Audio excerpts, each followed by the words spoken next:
আমি আপনাদের সাথে আজকে একটা ধনেপাতার ভর্তা রেসিপি শেয়ার করব। পেঁয়াজ, রসুন, কাঁচামরিচ, ধনেপাতা ক্লিন করে আমি কেটে নিলাম।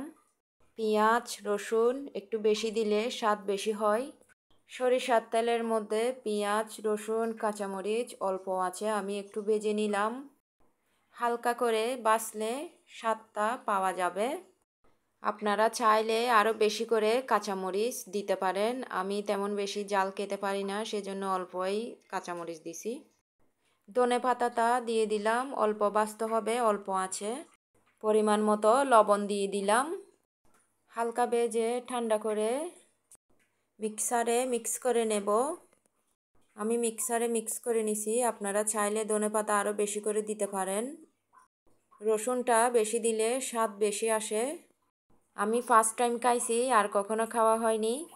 ভর্তার মধ্যে সরিষার তেল তো দিতে হবে, তো আমি সরিষার তেলটা দিয়ে একটু মিক্স করে নিলাম। এত যে স্বাদ কি বলবো, আমার অনেক স্বাদ লাগছে। আপনাদের ইচ্ছা করলে বানিয়ে খেতে পারেন।